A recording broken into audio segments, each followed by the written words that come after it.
Hey guys, Andrew and Bryony here from Accelerate. We're going to walk you through a lithium upgrade that we have just done in this Tungsten Xtreme by Urban Caravans.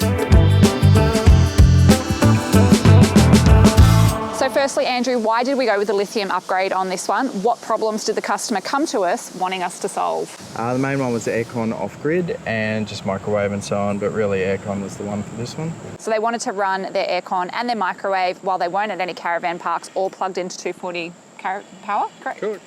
All right, so what did the caravan have in here to start with that we've worked with? So this one is pretty similar to like a New Age or a Jayco. It came with a BMPRO HA, so that was already lithium ready with the Trek screen. It had two of my favorite B-TEC World lithiums, so they're gone. And it had 320 watts of solar on the roof that we've added to.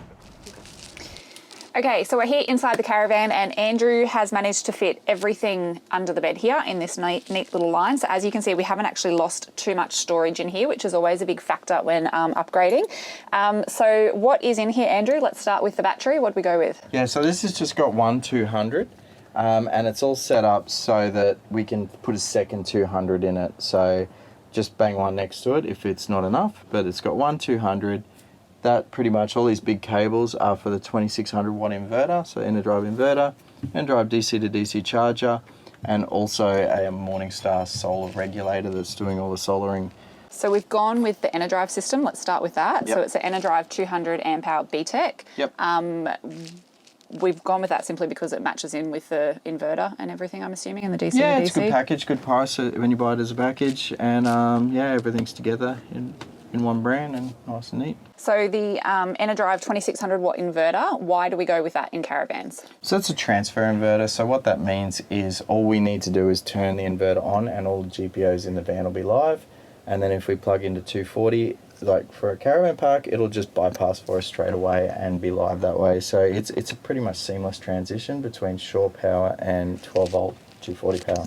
And 2600 watt is, like, we don't go the 2000 because we want to run the AC is pretty much it. We go up to the 2600. Yeah, look, to be honest, it's more just that it's not that much more than the 2000 and it means whatever he throws at it, it'll handle, especially once we put a second 200 in there. So we got plenty of room. It's not that much more expensive and it's not that much bigger. So just put the big one in and no future problems.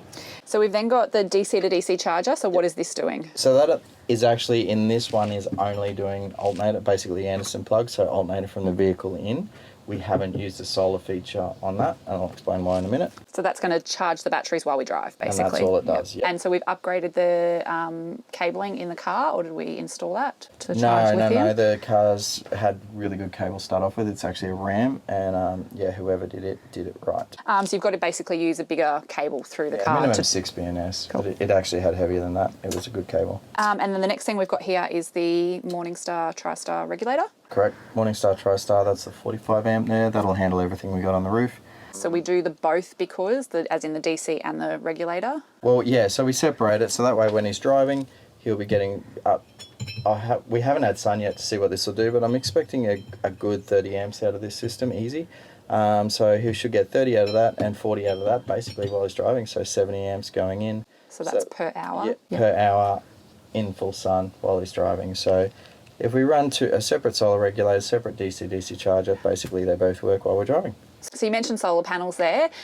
What was on the roof of this van and what have we put on it? So there was 320 on the roof and then we've put two Enerdrive 180s, so there's 360, so basically 700 in total. So it should be really good. There's a lot on the roof here, so I think other than midday there's going to be shadows cast all over the panels. We've got sat dishes and so on, so that might hurt his efficiency. There's nothing really we can do about that. But yeah, it's still going to be heaps of solar and should perform really well. Cool. Yeah, and so obviously that all goes through that. And then we've just on a side note, but before you ask why we haven't used that for folding panel, we've actually still got the BMPRO in this. So we're using the solar input on the BMPRO HA as a folding panel regulator.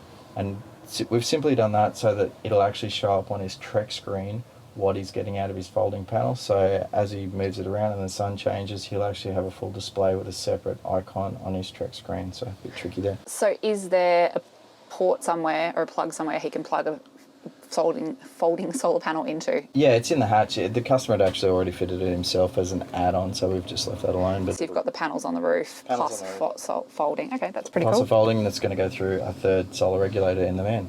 So once this bed is down, all of this is closed up, and we can't see our battery or anything. How are we monitoring what's going on in here? So we've utilised the original Trek screen that comes with the BMPRO in this van. So Jayco's, New Ages, heaps of others come with that. And then this shunt here that we've added, you'll notice the blinking light, that actually communicates via Bluetooth to the BMPRO, which goes to the Trek screen. So that shunt there takes care of all the monitoring of everything that's going on with the battery. And also being an Enerdrive battery, you've also got the app. So just up here above the sink, we have got the Enerdrive switch to turn our inverter on. Basically hold your button down, it'll beep, and then it'll all kick in and your inverter is now working and running all your GPOs and AC system off grid. Okay, so over here we've got the Trek BMPRO screen. So this is basically showing us that at the moment we are discharging 0.5 amps. It is a really rainy, overcast day here on the coast, and if the sun was shining, it would basically over here say charging and tell us how much is coming in. And that's pretty much it. You've got your water tanks over here and your battery status here. Anything else to add on this one? No, it's a good simple one. It'll work well. I think 1200 with the aircon probably is a bit lean. Well, it definitely is lean, but the facility's there to put a second one in. Customer's well aware, it'll be fine.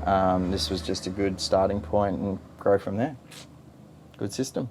So if you liked this video, check out our playlist of other caravan off-grid setups here, and YouTube thinks you should watch this video here. As always, comment below if you have any questions, and thanks for watching.